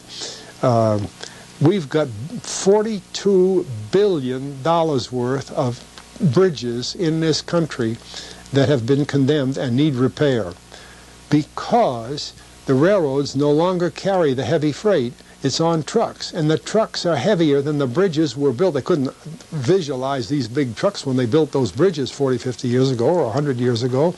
And there's many cities and towns that can't be served by trucks with a full load. The railroads don't go there anymore. Railroads used to go to 45,000 communities. Now they only go to 13,000. And wheat growing in Nebraska is piled up in the streets in some of the towns, and neither trucks nor trains can come get it, so it rots. Now that's a fine state of affairs for the, quote, greatest nation in the world. We're in bad shape. But you don't get to the point where you can support that statement until you've seen it, like the failure of the Bay of Pigs or the stupid flight of the U-2 or what goes on in the railroads. They're interrelated, really. It's the fact that so much in this country today has deteriorated, is on the brink of deterioration, that really we have become the most dependent society ever created in mankind. We wouldn't know where to get a red apple on a tree if we had to do it ourselves. We wouldn't know. Do you know where the bread you eat is baked? Have you got the slightest idea? In Washington, 90% of our bread is baked up in Pennsylvania. So without trucks, we wouldn't have it. Doesn't make any difference what the label on the bread says. It's all a great monster big thing up there. I went to the Culinary Institute of America up on the Hudson River. It's where they teach chefs how to be great chefs. It's a wonderful place. It takes months to get a reservation to go there for dinner. Well, we stopped there one time, and they served dinner, and I had these wonderful muffins. And the waiters that just stand all around are the students, because they did the cooking. They want to know what you think of you don't need a menu. They just put all this stuff on your table. So I picked the muffin up, and I turned to one of the students, and I said, where do you get the wheat for this muffin? It's wonderful. So we just buy it. No, you don't. Where do you get it? Well, I'll find out. So he ran through the room into the chef. Others gathered around the table. There were 10 or 15 of these students, all to see what the question about the muffin was. And so while they were standing there, I said, you know what he's going to tell me? When he comes back, he's going to say they get it in Canada, because American wheat isn't edible. This is an edible biscuit. This is good. He came back, and he was smiling. He said, you're right. We don't buy it here. We buy it in Canada. Now, that's quite a statement. It is the Culinary Institute of America, the top chef organization in this country. And to get proper food on our tables, at least on their table, they go to Canada. How many people realize that? Nobody does. Well, we already don't get bananas here. We already don't get, a lot of things here. What are we going to do when all of a sudden, like these cities and towns and some of the outlying areas and the trucks can't get there? What are we going to do for food or shoes? Really, this country has got to get itself organized and create an infrastructure that it used to be best in the world, relatively speaking, from that age, and put us today best in the world with the things that we know. Why do we still have an electric light system as antiquated as we have, and so on? There's no reason in the world we should be operating like this. What do you think the reason is? The ability of power centers to control the federal government. The rest of the governments don't matter anymore, see? And that can be done so easy with money. I mean, this fellow North running for senator here has already spent $11 million, I understand, just to get some votes to be senator. Well, you know, he may be the right guy for senator, but my point is that just throwing money around, you know, is the way the power centers get their will done. And of course, we all know they throw money all over Congress all the time. And so things are done that way. And these power centers aren't necessarily, they're interested in what they produce, not in what we need. And it's really difficult. It's not going to be easy to straighten this out. It's going to be a disaster. It's a matter of the people taking a little more power for themselves, like... Well, and first of all, getting more education, because right now they don't realize it. I mean, I don't, again, mean to speak to you or anyone else that may see what we're doing as though you didn't know what's going on, but think of how many things we've talked about that you haven't heard about before, and yet I'm citing books that are as open and available as a telephone book, you know, and yet we don't know. Our media, you know, Jefferson said, without media, there's no sense of having the government because people won't know what to do. That's exactly what we're doing. Our media does not provide us with the most important things every day. Didn't Jefferson say that if it was a choice between government or media, he'd rather have media? Yeah, because without it, you don't have government. Knowledge, you see, expect the media. And the media today, they defend what is written. That's not what I'm concerned about. I'm just concerned about what they don't write. See, the omissions, that's what COPA's about. COPA wants to know what's not there, see, not what is there. Right. Now, they may not know everything that is there either, but that's not, they want to know what isn't there. And a lot of what isn't there is already published, but it can't be made available to the public. And one thing is, you can't just blame the media, is you look at the figures today on how many hours each one of us spends in front of the TV set, and what's coming over the TV set, you know, and that's amazing. I don't know how to turn my TV set on. I never turn it on because, you know, it's got a cable thing up there. I've never used it. I mean, but how many people, I mean, I just don't, I'd be darned if I'm going to sit there and watch that stuff when I could be reading a good book or doing some writing or something like that, or sleeping, you know. Hey, so Fletch, you know, you've lived a pretty full life. And what are some of the real highlights back in the times where, you know, you felt a jump in your own consciousness too, you know, whether it be in the Tehran conferences or experiencing some of the early stuff when you're an infantry cavalryman, or in Tokyo airport knowing that the arms are going to, you know, Korea and Vietnam. What are some of the real highlights, or just some fun stories or some details? Well, I'll tell you, things that influenced me, and again, not exactly by selection, is even when I was a young man, the Depression was the big thing in our lives. And I was not quite 12 years old, and in my city, you couldn't get a license to deliver papers. You know, you couldn't use children to do work, the theory. And I was offered a paper route by another fellow, and I could earn a few pennies, you see. So he had to wait for a couple of months till I became 12, and then I got the paper route. And with that, I began to have my own money in my pocket, and it was very, very small. But I saw that if I increased the size of the paper route, I'd increase the income. And believe it or not, during the Depression, my father, as a city administrator, had 900 men working for him in his department. And of course, he was getting paid more than they were. And I had such a large paper route, I was making more money each week than he was. Okay. The economics, you see, work by the system you're manipulating. And I learned then as a teenager that you can create the income you have to have, or you can create the thing. Well, in the middle of that, it was customary in my neighborhood for people to belong to a scout troop. And so I joined the scouts in between delivering papers. And one fall, the scouts, in order to raise a little extra money, decided to put on a minstrel show. Remember the old deal when there's a Mr. Interlocutor and the end men and the chorus in the back, and a very ritualized thing. But it was an annual affair, and they had it in the basement of this beautiful church up there. And as a paper boy, I couldn't become involved in all the rehearsals and everything, but I was in the troupe, and I used to go there and hear the guys rehearsing, and they'd be working, and I'd go out and peddle my papers. And the night before the show was going on, the director came to the troupe and said, "Fellas, so-and-so, Clifford something, is sick," and he had the lead song to sing. He said, "I got to have somebody else sing it." So he get up, next guy. And either because he was tired or something, and when he got to me, he said, "You're going to do it."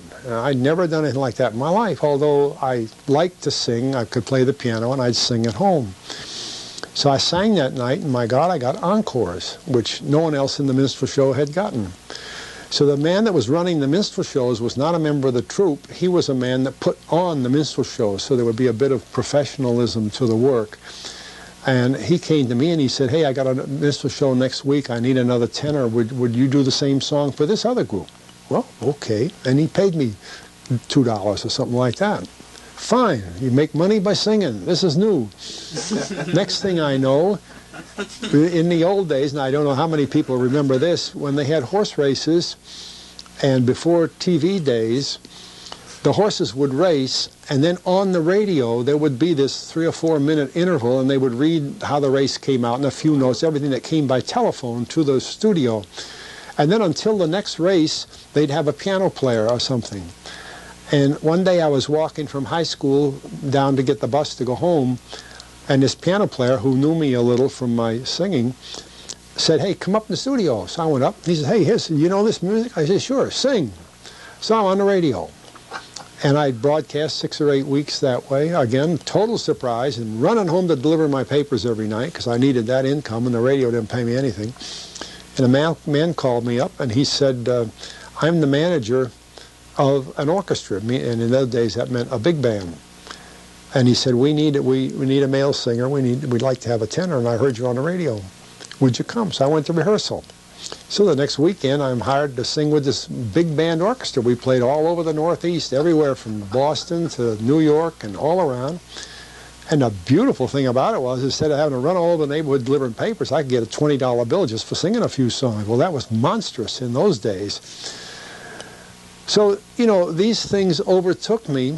I knew I could sing a song, but I didn't know I could sing it the way an audience would like to hear it. And that led to so many things. I sang in cathedrals all over the Northeast. I began to make more money with it. I bought a car, I paid my own way through school, all that sort of thing, just from something that was so easy to do. Well, then, all of a sudden, to change that, when I graduated from college, rolled up in my diploma were my orders to active duty. I had been in ROTC, so I had and also my second lieutenant commission. And it said, be at Fort Drum, they call it today, but Pine Camp, New York, 4th Armored Division, on the 10th of July. Well, it was the middle of June then, so I just had a month to prepare to go in the military, and I was in the military for 24 years.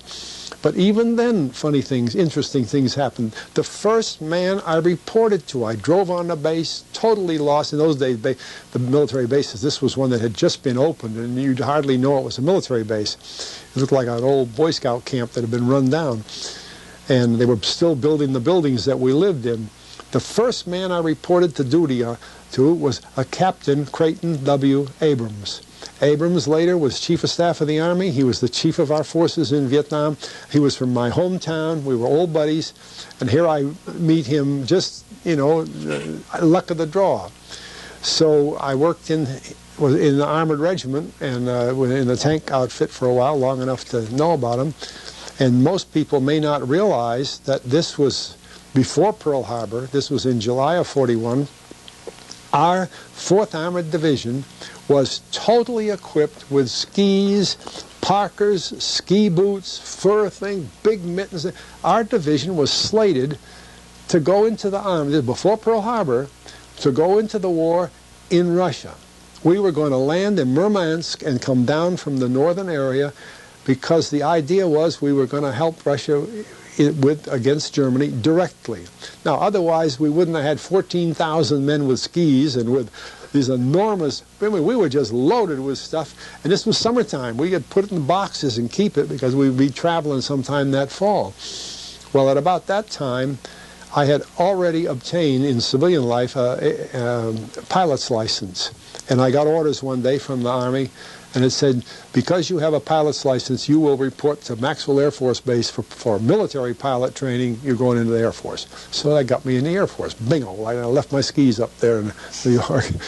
Well, I don't know how long this can go, but it has surprised me in recapitulation to see that events like that had so much to play in my lifetime happened without me even knowing it. I just opened the orders and there they are. I was at Fort Knox, Kentucky on Pearl Harbor Day. Well, in those days, Fort Knox had gold in the big gold thing down there. Great, huge array of buildings with deep cellars. We'd go down there and see the darn stuff full of gold.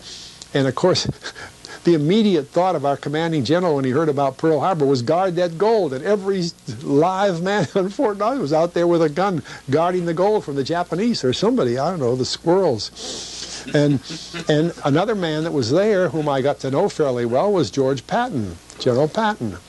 And then from there, I went into this flying school. And in flying school, I got out and again I was at the Presque Isle, Maine, the most northern base in the whole United States, at least at that time. And again, we were going to fly North Atlantic. The government was still set on this business of having a lot of us go into the north. And at that time, because I had already been an officer, I was a first lieutenant, and most of the other lieutenants up there were second lieutenant. So I got a phone call from the Pentagon one day, and it said, you've got 52 lieutenants up there. All of you have been ordered to a new assignment. You head right now from where you are to Palm Beach, Florida for further orders. We all ended up in Africa. Had trained for the north and everything else, we ended up in Africa. And immediately we're up in North Africa supporting the desert troops behind General Montgomery and General Alexander chasing Rommel out of North Africa. Well, I could keep going like that, but I just never realized that when it was happening, that it happened with unbroken string. I never had a day off. It just kept going. Did you ever know Stilwell? No, because he was in China, and I was the chief pilot in Cairo with 1,200 pilots. We had a heck of an outfit. I have 405 airplanes that were based in Cairo, the big airline. And our planes would go as far as the CBI, but we would stop at the Assam Valley, and the other way we'd go to Casablanca. So I never went into China at that time. I went later, but no, I didn't know Stilwell. Because he has such a wonderful reputation as being a smart, tough man. Yeah. I remember he used to call Chiang Kai-shek the little peanut. Yeah. Well, he was right. He wasn't wrong. And an outgrowth of this question about Chiang Kai-shek that is interesting today is when it came time to press the Japanese through Burma, the British needed additional forces, and we didn't have enough forces out there. We had what we call Merrill's Marauders, that crowd, but commandos more or less. But we needed men, we needed a lot. So Chiang Kai-shek sent a division down to Burma, and we made a single force out of some British, some Americans, and the Chinese. Well, the Americans, as is typical, were the paymasters of the whole force. And the way they used to do it in those days was pay was always cash on the table, no checks, no credit cards, all that. And the finance officer would come by airplane with these boxes they call footlockers, about so big, like a trunk. And it'd just be loaded with dollar bills, just loaded. So being in the transport business, I had to fly the finance officers many, many times. And the finance officers going to Burma, and this will interest you, you open their box and no dollar bills, little white like sugar packages, opium. The Chinese troops are paid by opium, but this is American finance officer. So we used to sit there and say, now where the hell do those guys, where do they get it? See, where does it come from? We had a supply of opium funneling through Burma into Southeast Asia during World War II, which by Vietnam time had become professional. And General Lee Me, the old Chinese general that was defeated in 49 when Chiang was defeated, moved his division into northern Burma, and picked up the trade in the Golden Triangle. Well, he just had the same troops and moved them over into Laos, where they had the Myong tribesmen. Well, they were southern Chinese. They're not Laotians, but there were 65,000 of them in Laos, under the command of CIA, by the way, and ostensibly to fight the Viet Minh troops coming through from Hanoi, which makes an interesting little story. But these were all the Mao tribesmen. And what are they doing up there? Growing poppies. And this whole thing swept into Southeast Asia.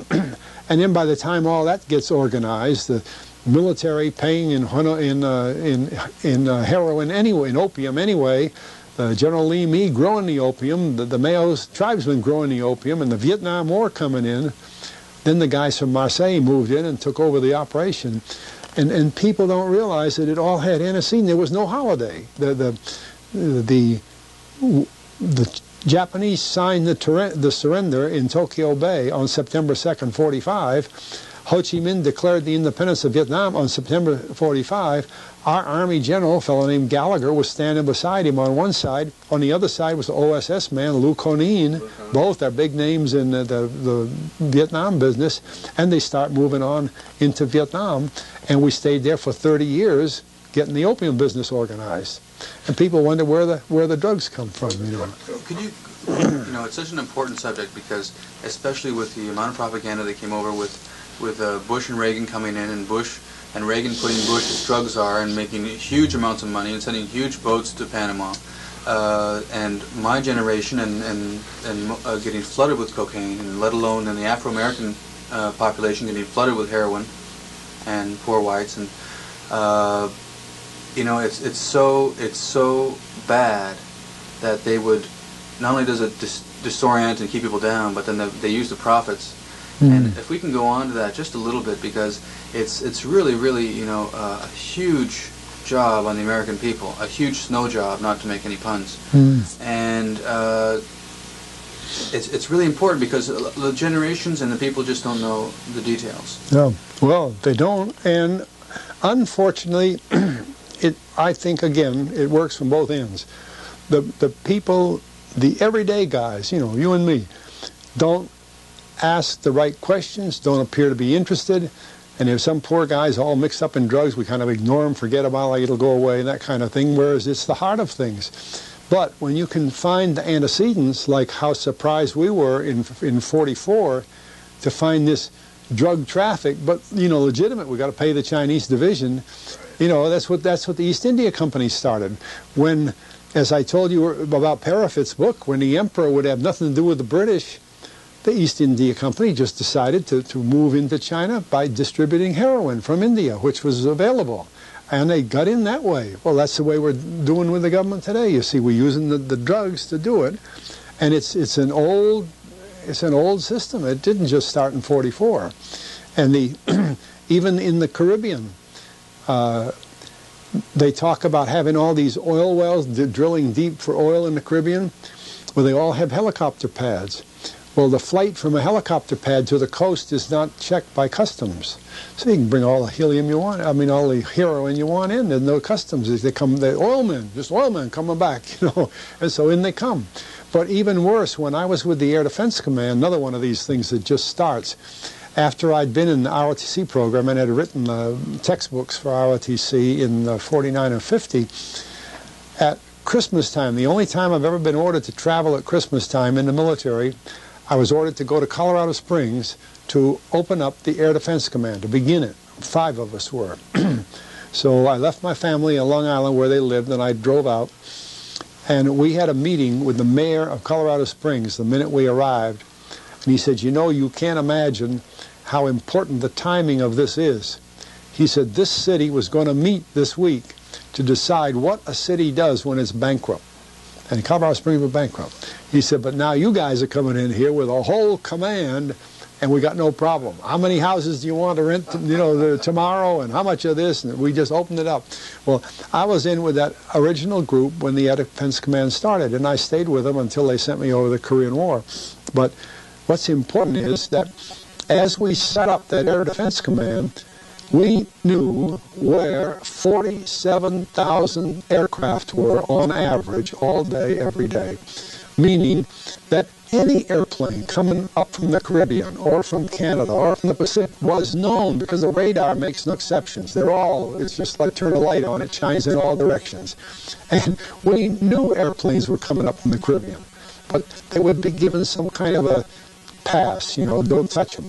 When I was running the clandestine business, when Helms wanted to fly a plane into Cuba some night, I'd have to call up the Air Defense Command, and I had a control officer there, and I'd say, listen, tonight, leave that flight alone. And if I didn't, they'd know he was going, and if they didn't have some reason to let him go, they'd stop it. They'd catch the guy or shoot him down, one or the other. We have the capability of stopping everything that comes across our borders. But you take Mena, Arkansas. Planes are running out of Mena, Arkansas like LaGuardia Field. Nobody touches them. Well, it's our own fault. The Air Defense Command lets them come in. Who tells them to let them come in? I don't know who's there today. But well, Clinton said that they asked Clinton this a few years ago when he was governor. Yeah, they said, why are you letting these operations continue? You're the governor. He said, this is a federal operation. I have nothing to say about it. No, yeah. Well, that's the way it does. Everybody's somebody else's problem. Yeah. But and I'm sure the Air Defense Command will announce that it's not their problem. Things are so important in a Canada border that we're watching the Canada border. But all the stuff's built into the ground. It's there. And that was back in my day, 51, 52. No telling what it is today. The equipment is so much better and all that sort of. It is so. Satellite work, reconnaissance work, is so good that if you drove your car into your driveway and then took your bag out and put it in the back of the car while you put the thing down and the satellite went by, it'd see the bag in the back of your car without any trouble at all. What do you mean? There's nothing it doesn't see. At the Washington Sheraton the last few days of the COPA meeting, in the same part of the hotel, we saw a group of fellows called the Association of Old Crows. And we were all very curious. There was a crow with lightning bolt coming out of their feet, and it was electronic intelligence warfare.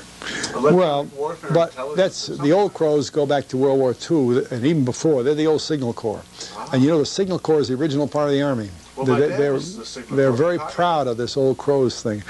When we first went to Africa, we had to have navigation things, beepers up there, what we call radio ranges. And boy, those guys had them in there, or we'd have been lost. We didn't know where to go. Yeah, the old crows, their headquarters is down here in Alexandria. But they do a lot of other things today. It's just like the Air Defense Command. They do a lot of other things today. But it's unbelievable the way all of these things seem to have the same problem. There is a weakness or an illness within the structure. And if we don't hurry up and describe it and recognize it, the thing's going to fall down, see? It's like I say, even a pyramid can collapse if all you do is take care of the top. And that's what we're doing with our government. We funnel all our money to the top. They spend, what is it, 12 billion or 17 billion on the U-2 plane, one bomber, on its development. It hasn't been certified yet. The son of a gun still can't go through the basic certification program. B-2, you mean the B-2? The B-2. B-2, yeah. We're presently working right now with a B-2 whistleblower. With a B-2 what? A whistleblower. Oh, yeah. And she was working on the, she was working for Hughes, and she was in charge of the accounting, and she noticed that it was a cost-plus account, and that they were siphoning money off the B-2 radar and putting it to other accounts, and they were having the audacity to call the other accounts Wannabe Radar, Joker Radar, and she's in a suit right now with Hughes, and they've already offered her, between that and Lockheed, $15 million to shut up. And so we put in a application with the Stuart Mott Fund for Constitutional Government to get a journalism grant to hire a couple of guys that I know to write a big story. We're going to fly this woman to Congress, to Conyers' office, because Conyers hates the B-2, and we're going to team Conyers up with this woman, speak in front of Congress, expose them, and not that it's going to change the world, but a little bit helps. Yeah, well, that's prevalent today. Ernie Fitzgerald, an old buddy of mine. I've been talking to Ernie all about this. Ernie's the one that we put the application in. Yeah, well, and Did he tell you about the C-17, the airlift plane?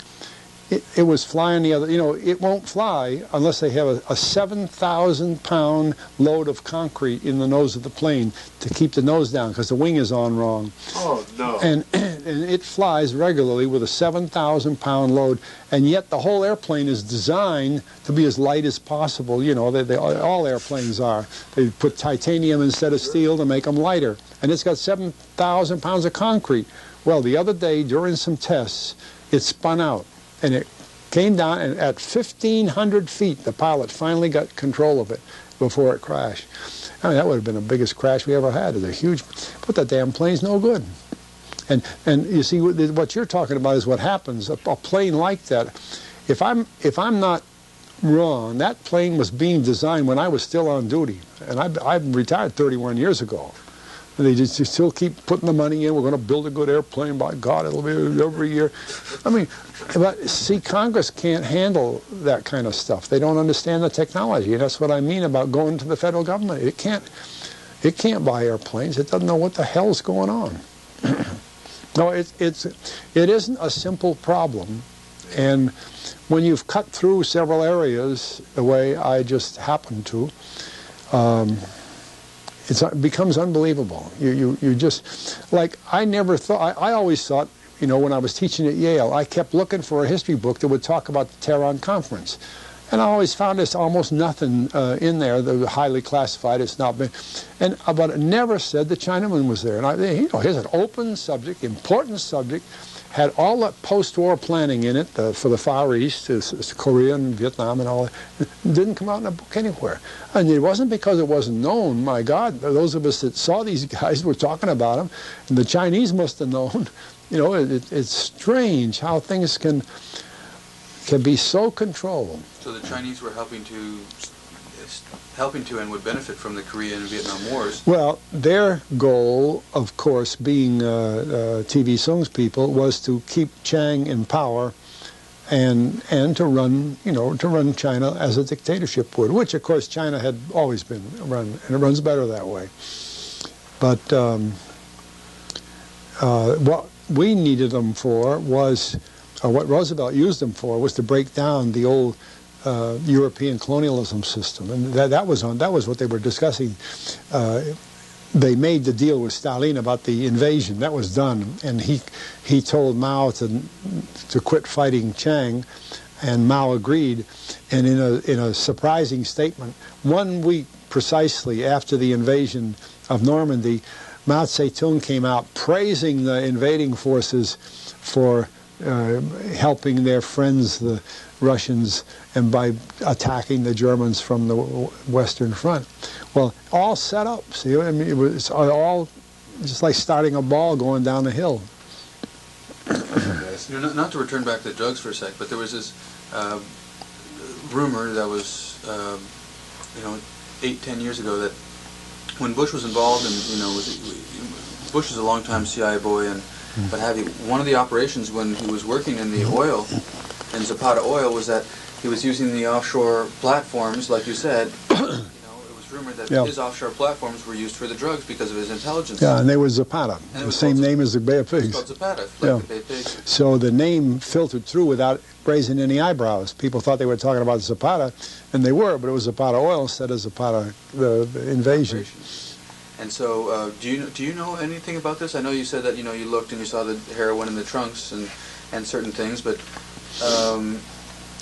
it's sort of this same old for people that know what's going on. For people that don't know what's going on, when they hear that George Bush might be involved in the cocaine traffic, even after the Panama incident, it's still hard to believe, because what a better cover story than to be the drug czar win the new drug war. What a better cover story than to go the antithesis of what you're trying to do. Yeah. Well, as you can see, I on purpose try to stick to things that I myself participated in, or like I tell you, I knew the Dulles brothers, so when I talk about the Dulles brothers, I talk how I knew them. I don't talk about when they were someplace else. And I find that there's so much to do with that, and I can just say, look, this is I mean, we were in the same room. Here are the papers we used. That I try to stay with that because the validity of the subject then becomes more important. To extrapolate one or two things away. Now, Bush was at Yale when I was teaching there. Okay, but I don't think he was running. But he was in that the Skull and Bones outfit, and that separated him from the other Yale. Well, of course, all the professors knew about Skull and Bones, and so you can extrapolate some. He's just been brought up in that kind of living. His first oil job in Midland, Texas, where the old story of his red Pontiac. What did he drove down there? Graduation present. He showed up in Midland Oil, and he meets the guy that runs. Yeah, from Lidke. Lidke with Pennzoil, and then all of a sudden, when Bush is in the office here, and when Bush comes in the White House, then the biggest business deal in history goes down with Lidke. Lidke gets the biggest settlement ever. It's the biggest settlement ever against Texaco. Well, that's just the old Skull and Bones boys keeping together. But a lot of things work that way so well. Is the old coalitions of families inevitably stay with it, and since nobody does anything about it, they go right ahead and do what they want. Sure. Like Jeb's running and Neil's running, and it's. Yeah, the Bush boys are both running for political office, and Oliver North is running at the same time. Yeah. I just heard Perot say that he thinks we ought to give the Republicans a chance and see how they do. If they embarrass themselves, then this is more of a reason to have a third party. Well, and there are such obvious things. Let's say we're driving down the road out here, and there's a Marine driving his car home, and on the way, he stops at a store on the side of the road to buy something, and he doesn't happen to have the money, so he steals what he wants and goes home. He's not supposed to be tried by the civil police. He's supposed to be tried by the military police. North should have been the first day they had a problem with him, the Marines should have called him back and court-martialed him within the Marine Corps. He's an on-duty, active-duty, paid-for Marine. Where he works, it has nothing to do with the jurisdiction over him. And if the Marines had brought him back and put him in court-martial, they'd have stopped all that mess that took place because they didn't, which makes you wonder about how much the Marine Corps was involved in all that stuff, because they could have ended it overnight. I mean, I had to, when I was in the covert business, I had about 5,000 military that I wasn't personally responsible for, but I happened to be the senior person all over the world. Now, if one of them got in trouble, all I ever did was take the telegram that told me this guy was in trouble and hand it to the service he worked for, and they'd call him back and court-martial him, whatever they had to do. I had one guy that worked for CIA get caught in a theft, about $14 million theft that he worked, because he could get equipment for nothing, and he sold it. So when I got the records, I took him over personally, and I gave them to Mr. Dulles. I said, he's your man. And that guy, I never saw him again, disappeared. Well, that's the way things are supposed to work. Why didn't the Marine Corps go after North the first time he made his mistake, and then either vindicate him and say that it wasn't his mistake, as might have been the case at that stage, or court-martial him? That's what the military's for. Well, I've been a commander in the military. I've had to court-martial people. Wasn't it because he was seconded to the NSC, and maybe it would be too embarrassing to... No, that has nothing to do with it. Military people are assigned to colleges, they're assigned to businesses. Military people are assigned to all kinds of things, but they're still paid for. They're not permitted to take salary from somebody else. They're paid for by their service. They maybe don't wear the uniform every day, but they're known as a Marine. And the Marine is responsible. The book of court-martial, the Marine is responsible, and the Air Force. I've had to take Air Force people up and have them tried. But I mean, that urge to cover up that we see all over the government. Oh well, but that's abuse of the thing. The system should work the other way. See. Yeah. And especially in the case of people at the, I mean, if it had been an Air Force guy, I wouldn't have let him stay 5 minutes and embarrass the ball. I'm the one that mentioned Butterfield and got Butterfield knocked out of his job. I did that. I knew Butterfield. He was in my work. And when the son of a bitch was lying to people, I had to tell, and they got him out of there. Well, it was done for him, just objectively. He didn't mean anything to me, but he was hurting the Air Force. So I told Daniel Shore, I said, that son of a gun he's your problem. We'll get him back in the Air Force. Well, I had retired by then, but I knew the system. I knew how it worked. No, but that's the way things are supposed to work. That's the only way you can keep control on people. Because, see, they get up in the NSC, they know nobody up there is their boss. They're just sitting there. Yeah. There's an awful lot of stuff done like that. And I think it's done on purpose. Because the Marine Corps knew he was from, they're paying him every month, you know. That's right. When Lansdale was in the Air Force, you know, everybody figured he was in the Air Force. And he got assigned to this office in the Secretary of Defense office under this General Erskine, and because the CIA wanted him down there. And then a little later, the Air Force assigned me there as a senior Air Force officer in the area of the immediate office Secretary of Defense. So we were in almost adjacent offices. Well, I was promoted to colonel about that time, and I was a good bit younger than Lansdale, so one day, sort of joking, he said, look, how the hell does old-timer like me get promoted to general when you guys are catching up with me? Because he'd been colonel for quite a while. And I said, it's a cinch, Ed. You want to get promoted? He says, yeah. So I went up to my office, dictated a letter to my secretary, sent the letter to Alan Dulles, and with a little note over it, and I said, Mr. Dulles, if you sign this letter and send it back to the Chief of Staff Air Force, Lansdale will be promoted to general. You know, you're paying him. I mean, Air Force, CIA's paying him, not the Air Force. Think of damn what rank he wore. So by God, that letter came back. Old Kurt LeMay was the Chief of Staff of the Air Force. He called me up. He said, I don't know who, he had a list of guys who were going to be promoted to be a brigadier general. And he said, I don't know this guy down here, and the personnel people don't know. Who the hell is this guy Lansdale? General, don't worry. That's Alan Dulles, man. You don't pay for him. You don't retire him. You don't have anything to do with him. He's working down there in cover stuff. Okay, he picked up his pen, signed the promotion for all the guys on it, including Lansdale. And I went down to Lansdale that afternoon. I said, Ed, did you get your star yet? He said, no. He said, what are you doing? I said, just sit tight. While I was there, the telephone rang. Personnel called him, said, come up and see us. So he was just a general on paper. No. He's a CIA he was a CIA man. I understand. Yeah, but he wasn't really a general. Well, no, he wasn't real Air Force even. He wasn't even, you know, he was just nothing. A general was his cover story. He didn't draw a pension after he retired. Well, sure he did, but he drew it from CIA. Oh, that's what I mean. Yeah. Okay.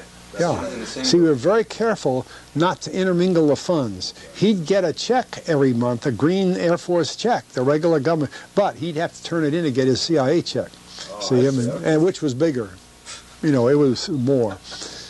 But, you know, even his biographer calls me mixed up and confused for saying that Lansdale was not CIA, was a legitimate Air Force guy. Even his biographer. Have you seen his book, Curry wrote?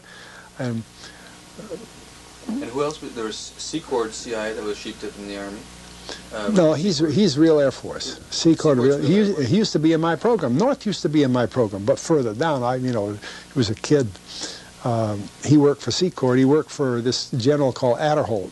And Adderholt worked for me. Then Secord and North worked for him in Thailand. See, so what they did is... Secord and North were doing with Thailand, and then they were doing drugs. They found out what our system was. See, if the agency come to me and they need 50 rifles, I could fix it so that 50 rifles would be acquired from the Army for the Air Force. Well, the Army didn't give a damn giving rifles to the Air Force. Then my Air Force unit was a phony one. All it was a telephone and a drop, so that when the phone rang, it said, I'm Major Johnson. There's some guy there. Oh, Johnson, your rifles are ready. Fine, thank you. Well, he's on my size. So here we have 50 rifles. Now, nobody knew they'd been transferred. I could sell them. Nobody knew. So Secord, who's a pretty sharp old bastard, and North figured that out. And every time there was an order, they'd increase it a little bit and sold them. And they were millionaires. In fact, I think they still are. And so Secord North, most likely in Thailand, aside from military, were also involved in the drugs. I don't know it, but I could assume it, because they're right in the middle of it down there. Sure. And when I was It's in the lifeline. and then he goes into now he's working in Latin America and he's caught red-handed, and of course That's another thing. He's making money in Iran to pay to equip the Contras. The United States doesn't work that way. We never charged anybody a penny to equip the Bay of Pigs guys, the Cuban exiles. It's a part of our activities. We were funded in my work. We were funded to do things like that. He didn't have to sell anything to get what they're doing. They're selling the stuff that was ostensibly going to Iran. They were selling it to them, taking the money, put it in Switzerland. Sure, and then use the cover. And the Contras didn't get anything. They didn't need it. If we wanted to support the Contras, they would have been supported free gratis, but the government didn't want to support them. The person that prints the catalog is Bolivian in Santa Barbara. The printer of the catalog is Bolivian, and he always thought the material was a little bit bizarre when it would come in to be printed, until he went back to Bolivia, and at the time he was in Bolivia, the Bolivian papers were following a story in which an Australian and a French journalist were killed. And the whole Bolivian papers and all the transcripts saying that they had stumbled upon and they'd come upon all of Oliver North's cocaine fields and some of the control. And so we have those papers in which Bolivian papers discuss that kind of stuff. Yeah.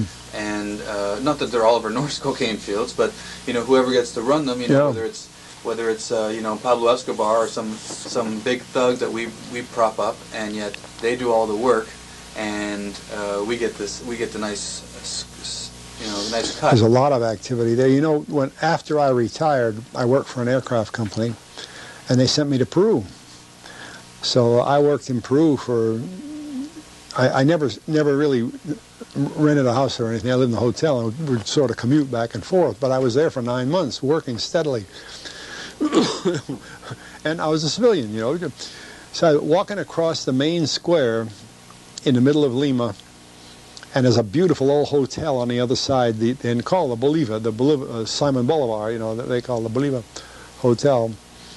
And right on the corner is a door you can walk into, and there's a marvelous bar. Every bar should be made like that. It's just low ceiling, dark, few lights, nice bar, nice comfortable chairs, wonderful bar in this old hotel. So I push open the door, and it was broad daylight outside, and the bar is practically black, so I'm blind when I get through the door. And I knew my way in there all right, and I hear some voices that I recognize. I said, oh, geez, I know those guys right over here. But I thought, I don't talk to them, their agency. So I went straight ahead to the bar, fumbling my way through. And I get up the bar, and the bartender knows the symptoms that I can't see, and he says, what do you like to have? I said, well, I'll take a martini. And I stand there at the bar. A little later, a guy's right next to me, and he has a cigarette out, and he said, hey, buddy, you got a light? And I looked to see, and I knew him. And I said, I don't smoke, but the bartender right away already had a lighter lit. And he said, you clean? I said, yeah, I'm just civilian down here. Oh, and I said, how about you? He says, we're okay, come on, join us. Well, without that, I couldn't, see. So I went to join them, 3 guys. They were just down from La Paz, Bolivia. They had just come in.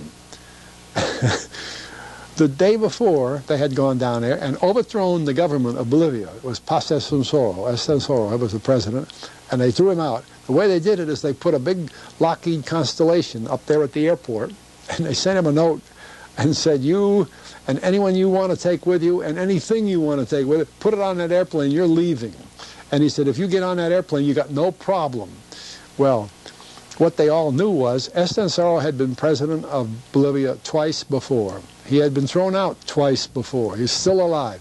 He had been Hitler's president of Peru when Hitler was in the Lufthansa airline, like our Pan American, was the CIA for Hitler, and they were able to get Estensoro to be head of Bolivia. Bolivia is a very political country in that they overthrow guys easily as a matter of business. They're accustomed to it.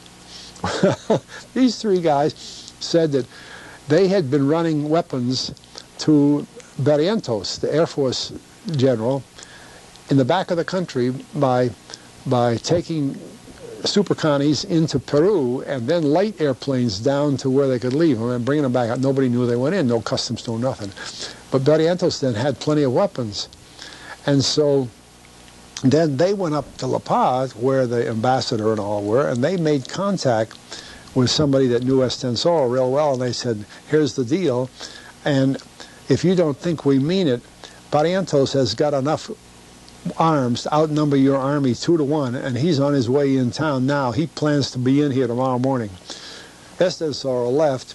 That night they had a party for Barrientos, who's a real live wire. He's kind of like Oliver Stone. I picture Stone and him very much alike. They had a big party that night. The next morning, they couldn't sober him up. They threw him in a shower, cold water, get him dressed, and they took him down the main street of La Paz. He didn't know what was going on. He was still dead drunk, and he's the new president of Bolivia. And these, I like the analogy with that, I guess you've seen these three guys that I knew, had, as soon as they saw that everything was all set, then they left it up to Barrientos to take over, and they got out quick as they could, and they were down in Lima. I had known them for years. They said, the hell with invading Cuba, we know how to do it. Sure. Well, there's the whole thing about, you have Somalia with all those weapons being flown in. You have, the new problem in Rwanda. Yeah. And, all the places. They're just throwing weapons around, causing trouble. Yeah, well, and come out as heroes. Making money. Yeah. No, it's first of all, if you tried to make a movie that was absolutely true, nobody'd believe it. No. That's what we tried to make JFK absolutely true. Yeah, I had some fights with some of those script guys. It was all done by, I couldn't travel, it was all done by paper. If I could have got to them, I would, because they still left some things in there that shouldn't have been in it. But it was all right. It came out pretty well. I thought so. You been to parties with Oliver, or you just know he's a live wire? No, I tell you, unfortunately, I know him so little that you probably know him 10 times better than I do, because I come out of the hospital and I'm upstairs, unable to do anything, and he comes upstairs and meets me there. That's one day. In the hospital? And I had a heart operation, and the hospital I came back, and he met me. I was in the house. I'm sorry, I was home. But I couldn't come down the stairs, so he came upstairs. There's a little sitting room up there, where my daughter's computer is all it is. And he came up there, real nice. Came up, and we sat and talked, and that's one day. His great big long limousine filled the whole cul-de-sac. And then he wanted to get everybody, the whole film crew, the cast and the writers and everybody together one time when the thing was going to start. And that was about... with you? Yeah, with January something. He wanted me to be there. So I said, I think I can make the air trip. If you're real sure that I'm taken care of when I get there, I'll try it. I said, but I think I'll have to have first class thing because I don't want to have any trouble getting in and out of things. So everything was arranged beautifully, including that he let me have my daughter fly on him from Santa Fe. And she was at the airport when I landed. The timing was beautiful, and we went to the hotel. My daughter stayed with me, a friend and nurse, and so she was there all that. Well, that was only 2 days, and I came back. So I met him those 2 days. After that, really, until they brought the camera crew here to Washington for the interviews on the grassy knoll, I hadn't even seen any of the other people. I did meet them in the days, but I was so busy there. Garrison, what they did is they set up an office for Garrison and me at a desk, and they would bring people in, Costner and Sutherland, and then the whole crowd. So that, like, the guy that was interesting was the young fellow that played Oswald. Gary Oldman. Yeah, because he had the newspaper idea of Oswald, see, and I said, now wait a minute. Oswald was a goddamn good Marine. He was a select Marine. We knew he was a credible guy, and right away you could see Oldman kind of standing up straight instead of, and he plays the part right away. And then the little Polish girl that was Marina came in, and they probably had met, but no more than that, see. And there's some little scene And all of a sudden, he becomes a real superior Oswald instead of the clown we hear about. And it affected her. You could see her, and they were both such perfect actors and actresses that right there in this little office with just Garrison and me, they changed. As we told them, you know, he said, "What kind of a character is he?" And she was talking about what kind of a girl was Marina, and they just fixed. It was wonderful to see that. Well, I regretted I couldn't go back and stay closer to it, but really, other than letters, we exchanged tons of letters, and he's a very literate type writer, and he can say what he wants. The introduction in your book was beautiful. Oh, yeah, what a deal. And his letters are that way, too. So we know each other and have a very, I think, mutual respect for each other, but it's not a close social arrangement or anything. Well, it's the same thing here. That's great. Because he really does love you then a lot. He's a nice man. Hey, Pat, you know, I can't crawl across the floor. Oh, come on in.